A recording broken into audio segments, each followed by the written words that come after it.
Hey guys, तो कैसे हो दोस्तों। तो गाइस ये है Vivo X200T गाइस, जो कि Vivo X200 FE को डिसकंटिन्यू करके लाया गया था।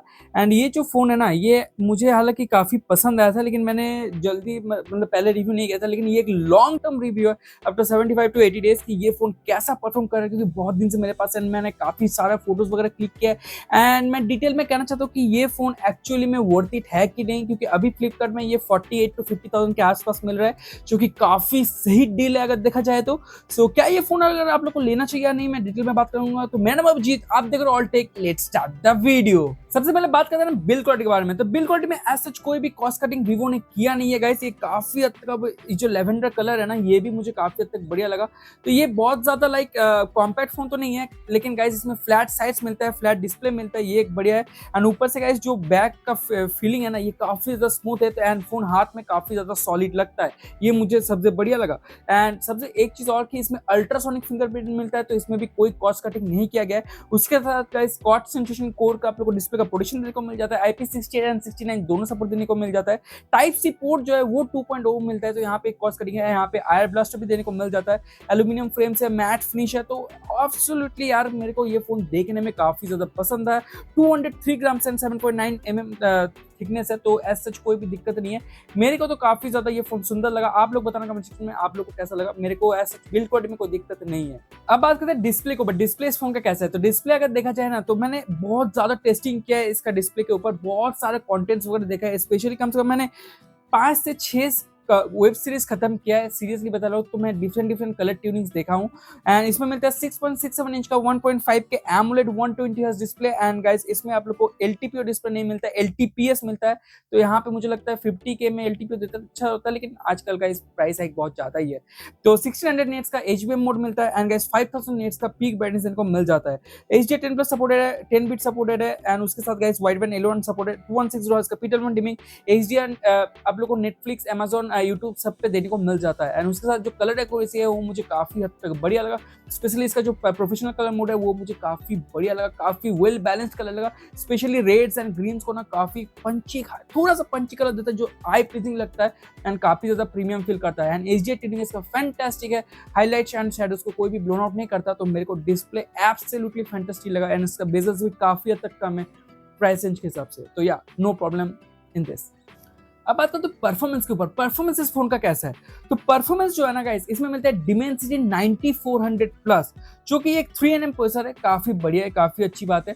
इसमें एक वेल बैलेंस प्रोसेसर यूज किया है। लेकिन गाइस एक चीज कहना चाहता हूँ कि इसमें थोड़ा सा हीटिंग इश्यूज है इस प्रोसेसर में, ठीक है। तो लाइक बहुत ज्यादा भी नहीं, लेकिन कभी कभी ये फोन गर्म हो जाता है जब आप लोग ट्रिपल खेलोगे। स्पेशली विदरिंग वेव्स ना इस फोन को काफी हद तक गर्म कर देता है। जेंशियन इम्पैक्ट फिर भी वेल ऑप्टिमाइज्ड है, फिर भी उतना ज्यादा कुछ होता नहीं है, लेकिन withering waves and grid auto sports इस फोन को काफी ज्यादा गर्म कर देता है। उसी साथ अगर बात करूं तो इसमें LPDDR5X रैम एंड UFS 4.1 देने को मिल जाता है। तो एज सच कोई भी कॉस्ट कटिंग नहीं है। Antutu आप लोग को ऑलमोस्ट 3 मिलियन मतलब 2.8 मिलियन के आसपास देने को मिल जाता है। एंड आप लोग को गिग बेंच में भी आप लोग को 8.3 के मल्टी कोर प्लस मिल जाता है, जो कि अच्छी बात है। एंड स्टोरेज स्पीड भी कहीं हद तक 2 मिलियन के आसपास आप लोग को स्टोरेज स्पीड भी देने को मिल जाता है। तो एज सच परफॉर्मेंस में कोई कॉस्ट कटिंग वीवो ने उतना किया नहीं है, काफी हद तक एक अच्छा खासा प्रोसेसर यूज किया गया है। 64% CPU stability and 58% GPU stability, ये मुझे थोड़ा सा कम लगा। फोन थोड़ा सा गर्म होता है, इसीलिए गाइस GPU स्टेबिलिटी भी थोड़ा सा कम हो जाता है। तो मल्टीपल अपडेट्स के बाद मुझे लगा था ये थोड़ा सा स्टेबल हो जाएगा, लेकिन पहले 40% स्टेबिलिटी आ रहा था, तो थोड़ा सा ऑप्टिमाइज हुआ है। लेकिन फिर भी मुझे लगता है कि एटलीस्ट 75 या 80% तक CPU स्टेबिलिटी हो जाना चाहिए। एंड कम से कम 60 to 65% GPU स्टेबिलिटी हो जाना चाहिए, तब जाके इसका परफॉर्मेंस और ज्यादा बेहतर होगा, जो कि अपडेट के साथ वीवो कर सकता है। अब अगर बात करूं तो सोलर पे भी ऑलमोस्ट 11500 का आसपास स्कोर आता है। एंड ट्रिपल टाइल्स में अगर एवरेज एपीएस निकालो तो 59 का एपीएस का आप लोग को एवरेज एपीएस देने को मिल जाएगा। एज सच कोई दिक्कत नहीं है, 1 घंटा भी खेलोगे तो 1 घंटे में आप लोग को एवरेज एपीएस काफी हद तक बढ़िया दे देगा, तो कोई दिक्कत नहीं है वहाँ पे। And call of duty and BGMI दोनों पे 120 एपीएस सपोर्ट करता है, ये भी एक बढ़िया चीज है। एंड एवरेज एपीएस भी आप लोग को 15 से ऊपर ही मिलेगा जब भी आप लोग खेलोगे। तो एंड आप लोग को मिनिमम भी लोएस्ट भी जाएगा तो 110 से नीचे FPS जाता नहीं है। तो ऐसा आप लोग को कॉल ऑफ ड्यूटी BGMI तो बहुत ही आराम से ये फोन हैंडल कर लेता है। तो या यही था। मैं बताऊंगा कि एज सच परफॉर्मेंस में मैंने जब 4K वीडियो रेंडरिंग वगैरह किया तो एज सच मुझे दिक्कत नहीं आया। तो ओवरऑल मैं परफॉर्मेंस में उतना ज्यादा भी नेट पिकिंग नहीं करूंगा क्योंकि ये परफॉर्मेंस सेंट्रिक फोन नहीं है, वीवो बनाता नहीं है, लेकिन परफॉर्मेंस इसका ठीक ठाक सा है। बस थोड़ा सा हीटिंग इशू और कम होता ना तो ये फोन और भी ज्यादा वेल बैलेंस्ड एंड मतलब काफी ज्यादा ऑप्टिमाइज्ड फील होता। अब बात करते हैं बैटरीज में मिलता है 6200 mAh बैटरी मिलता है जो कि काफी अच्छी बात है गाइस। 90 वाट का चार्जर देने को मिल जाता है, ये एक बढ़िया चीज है। उसी के साथ आपको 40 वाट का वायरलेस चार्जिंग भी देने को मिल जाता है जो कि बढ़िया चीज है, राइट। 40 वाट का वायरलेस चार्जिंग मतलब आजकल तो मतलब इंडिया में ना लाइक 15 वाट से ज्यादा वायरलेस चार्जिंग मिलता भी नहीं है, तो 40 वाट काफी हद तक बढ़िया है। एंड बाकी 6200 mAh काम है तो डेफिनेटली इसमें बाईपास चार्जिंग तो है, लेकिन उसी के साथ अगर 6200 mAh का SOT बोलो ना, ये 9400E जैसा भी जो बैटरी ड्रेनिंग इशू था उस जैसा भी नहीं है। तो काफी हद तक वेल ऑप्टिमाइज्ड वीवो ने करके दिया है। ये आप लोग को ऑलमोस्ट साढ़े 8 घंटे तक SOT दे देगा जो कि मुझे बहुत ही ज्यादा इंप्रेसिव लगा 6200 mAh होने के बावजूद भी। कि लग गया 6200 mAh भी फिर भी यार इतना बढ़िया ऑप्टिमाइजेशन, यार मैं तो इम्प्रेस हुआ। एंड अगर आप लोग हेवी यूजेज करोगे, स्पेशली 4K वीडियो शूट करोगे या फिर आप लोग गेम्स वगैरह खेलोगे, स्पेशली विदरिंग वेव्स वगैरह, तो ये फोन 45 डिग्री तक भी टेम्परेचर जाता है एंड वहां पे थोड़ा सा बैटरी ड्रेन होता है। तब आप लोग मान के चलो 7.5 या फिर 7 घंटा 15 मिनट के आसपास आप लोग को SOT देने को मिल जाएगा। तो ऐसे एक दिन तो ये फोन आराम से आप लोग का निकाल देगा। अब बात करो सॉफ्टवेयर इस फोन का कैसा है। तो अगर सॉफ्टवेयर की बात करूं तो इसमें Origin OS 6 देने को मिल जाता है based on Android 16 and 5+7 years का अपडेट मिलता है। तो भाई फैंटास्टिक है, Android 21 तक मिलेगा। तो यार कमाल का चीज है ये, सच बताओ तो। उसी तरह अगर बात करो तो कुछ थर्ड पार्टी एप्स भी इसमें देखने को मिल जाता है, तो वहां पे अगर अनइंस्टॉल कर दोगे एंड कुछ नोटिफिकेशंस वगैरह ऑफ कर दोगे, like specially Vivo app store का, क्योंकि वो रोज एक ऐप का नोटिफिकेशन पुश करता है, तो वो बहुत ही घटिया चीज है। एंड आप लोग को लॉक स्क्रीन में भी जो ऐड आता है वो डिफॉल्ट ऑफ रहता है, तो उसको प्लीज ऑफ रहने देना, उसको ऑन मत करना, क्योंकि वरना बहुत ही घटिया एक्सपीरियंस देगा, ठीक है। बाकी लॉक स्क्रीन कस्टमाइजेशंस भर के मिलता है Origin OS 6 में, एज सच कोई भी कॉस्ट कटिंग नहीं है वहाँ पे कोई दिक्कत नहीं है। काफी ज्यादा भर के कस्टमाइजेशन आ गया। ऑलवेज ऑन डिस्प्ले भी देने को मिल जाता है, ये भी मुझे बढ़िया लगा। एंड जो स्पेशली जो फ्लूइडिटी आ गया ना भाई, बहुत ही मस्त। स्पेशली एक तो ट्रांसपेरेंट वो जो ग्लास इफेक्ट वाला आप लोग को बहुत ज्यादा गर्म हो जाता है, तो मैंने कभी कभी फ्रेम ड्रॉप्स नोटिस किया। एंड थोड़ा बहुत इंस्टाग्राम स्क्रॉल में एक दो बार लाइक रील स्क्रॉल करते करते एक दो बार बहुत ही माइनर टाइम्स, मतलब इतना दिन यूज करने के बावजूद भी मैं कहूँगा बहुत ही रेयरली मैंने फेस किया, एक दो बार जिटर फेस किया है। एज सच कोई दिक्कत नहीं आया था। एंड ओवरऑल बात करूँ तो यार सॉफ्टवेयर में एज सच मुझे कोई दिक्कत नहीं लगा। Origin OS 6 मुझे काफी हद तक स्टेबल लगता है फ्रंट टच OS से, तो काफी बढ़िया काम किया है वीवो यहाँ पर भी। अब बात करते हैं कैमरास के ऊपर एंड थोड़ा डिटेल में बात करते हैं कि सबसे पहले स्पेसिफिकेशन में बात करूँ तो इसमें 50+50+50 एंड सामने 32 मेगापिक्सल मिल जाता है। अब सेंसर की बात करूँ तो मेन सेंसर जो है 50 मेगापिक्सल का OIS सेंसर सोनी IMX921 है। एंड जो 50 मेगापिक्सल का 3x टेलीफोटो है वो है सोनी IMX882।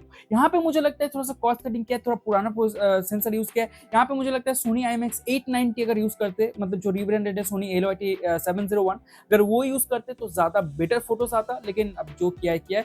एंड उसके साथ गाइस जो अल्ट्रा वाइड है वो है सैमसंग का आइसोसेल JN5, वो तो ठीक है।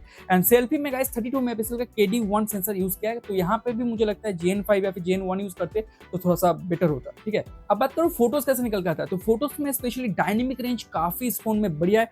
वीवो एक्चुअली ना dynamic range and human skin tone Vivo ने क्रैक कर लिया है। वीवो का एक सीरीज का कोई भी फोन उठा के देख लो, चाहे वो 2 साल पुराना भी हो, उसका डायनेमिक रेंज फैंटास्टिक आता है। चाहे वो धूप में क्लिक करो आप लोग फोटो, या फिर शैडोज में क्लिक करो, या फिर नाइट में क्लिक करो, या फिर डे में क्लिक करो, फोटोज बहुत ही अच्छा निकल के आते हैं। And specially human skin tone में एक सटल सा आप लोग को स्मूथनेस मिल जाता है, जो कि आप लोग ह्यूमन आई से नहीं पता चलेगा, लेकिन आप लोग को जो कोई पोर से या फिर कहीं पे दाग वगैरह है तो वो थोड़ा सा स्लाइटली आप लोग को स्मूथ कर देता है एंड थोड़ा सा लाइक लिटिल एक ग्लोई इफेक्ट डाल देता है मुंह में, जो आप लोग नेचुरली तो लगेगा कि हाँ नेचुरल फोटो आया है, लेकिन गाइस थोड़ा सा वो जो फेस में ट्यून करता है ना, एनहांसमेंट करता है फोटो में, वो आप लोगों को फोटो देखने में अच्छा लगता है। खुद को जब अच्छा देखने लगता है ना, तो फोटो ऑटोमेटिक देखने में अच्छा लगता है।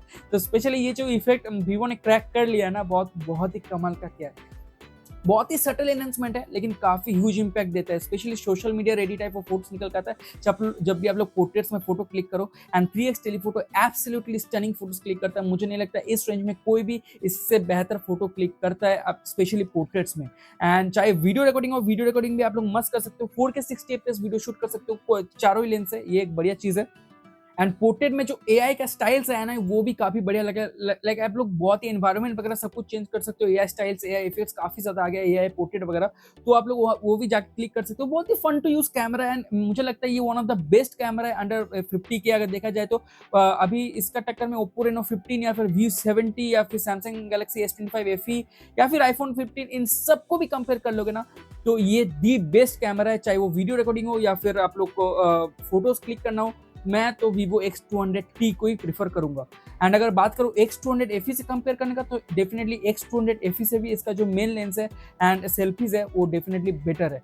एंड जो पोर्ट्रेट है वो हालांकि थोड़ा सा लाइक शैडोज को क्रश कर देता है X200 FE आपके मल्टीपल अपडेट्स, अब थोड़ा सा लाइक डिटेलिंग भी कम होने लगा है। वहीं पे Vivo X200T डिटेलिंग भी अच्छा लाता है, शैडोज एंड हाइलाइट्स को भी मेंटेन रखता है, स्पेशली पोर्ट्रेट्स में भी HDR ट्यूनिंग फैंटास्टिक है, डायनामिक रेंज भी इसका बहुत ही बढ़िया है एंड डिटेलिंग भी मेंटेन रखता है, स्पेशली जो एज डिटेक्शन है ना वो भी मुझे बहुत ही बढ़िया लगा। तो ऐसा मुझे इस कैमरा में ज़्यादा नेट पिकिंग नहीं करना है, कैमरा इसका डेफिनेटली मुझे बढ़िया लगा। हाँ, बहुत ही हार्श सनलाइट हो, डायरेक्टली फोटो क्लिक करो तब साइड मुंह थोड़ा सा कभी कभी लाइक हाईलाइट्स कंट्रोल ना हो, लेकिन maximum 90% of the time control हो जाता है। सो या आप लोग बताओ अगर आपके पास ये फोन है तो आप लोग को इस फोन का कैमरा कैसा लगा।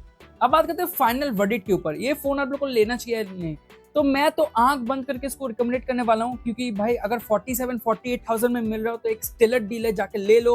लास्ट टाइम 45 के में आप लोग को X200 FE में मिल रहा था, वो अब डिसकंटिन्यू हो चुका है, तो X200 FE से थोड़ा सा बेटर फोन आप लोग को देखने को मिल रहा है X200T, एंड अगर उसी रेंज में या फिर 1-2 हज़ार इधर उधर करके मिल रहा है तो एब्सोल्युटली स्टनिंग डील है, जाके ग्रैब कर लो, क्योंकि ये बहुत ही कमाल का स्मार्टफोन है। आप लोग को कहीं पे ज्यादा कॉम्प्रोमाइज देने को नहीं मिलता। हाँ, प्रोसेसर में आप लोग को 9400 प्लस थोड़ा बेटर दे सकते हैं, लेकिन यार बहुत ही ज्यादा नेट पिकिंग है। आप लोग ये अब इमेज प्रोसेसिंग पे Vivo ज्यादा काम करता है, ना कि गेमिंग पे फोकस करता है, तो 9400 इज गुड एनफ। इसका कैमरा मुझे फैंटास्टिक लगा, इसका UI भी काफी इंप्रूव हो चुका है ओरिजिन OS 6 के आने के बाद, एंड स्पेशली इसका जो कनेक्टिविटी वगैरह है तो ये भी मुझे सच कोई भी दिक्कत नहीं लगा। आप लोग को VUNR वगैरह सभी मिलता है, आयर ब्लास्टर, इसका हैप्टिक्स भी डिसेंटली टाइटर कर दिया है, ये भी मुझे बढ़िया लगा। इस पे जो डुअल स्टीरियो स्पीकर है वो भी काफी इंप्रूव्ड है लास्ट X200 FE से, ये मैं कहना चाहता हूँ। एंड आप लोग को Wi-Fi 7 देने को मिल जाता है, Bluetooth 5.4, NFC सब कुछ देने को मिल जाता है, आप लोग को LHDC LDAC भी देने को मिल जाता है, eSIM भी देने को मिल जाता है, तो भाई एज सच कोई भी दिक्कत नहीं लगा मुझे X200T में। एंड या बस इतना कहना चाहता हूँ कि अगर आप लोग को वीडियोग्राफी बहुत ही ज्यादा इंपॉर्टेंट है तो तब शायद इसको इग्नोर कर दो, लाइक आप लोग सैमसंग गैलेक्सी S25 FE या फिर आईफोन 15 की तरफ जा सकते हो, वरना गाइस आप लोग एब्सोल्युटली स्टेलर डील है, जाके ग्रैब कर लो, किसी भी एंगल से ये फोन काफी बढ़िया है। सो अगर आपके पास ये फोन है प्लीज कमेंट में बताना कि आप लोग का एक्सपीरियंस कैसा है, एंड मैंने कुछ गलत कहा है कि कुछ भी आप लोग इस फोन के बारे में पूछ सकते हो, मैं डिटेल में एक और वीडियो ला दूंगा। अगर Q&A वगैरह करना चाहते हो, कुछ क्वेश्चंस वगैरह है इस फोन के बारे में, तो प्लीज कमेंट में बताना। सो ये था मेरा video guys, thanks for watching. इस वीडियो को लाइक शेयर कमेंट जरूर कर देना, चैनल को सब्सक्राइब कर देना, एंड प्लीज कमेंट में बताना मुझे और क्या इंप्रूव करना चाहिए, क्योंकि आई वांट टू इंप्रूव यार, आप लोग मतलब सपोर्ट करोगे तो और बढ़िया लगेगा। सो या गुड बाय, टेक केयर।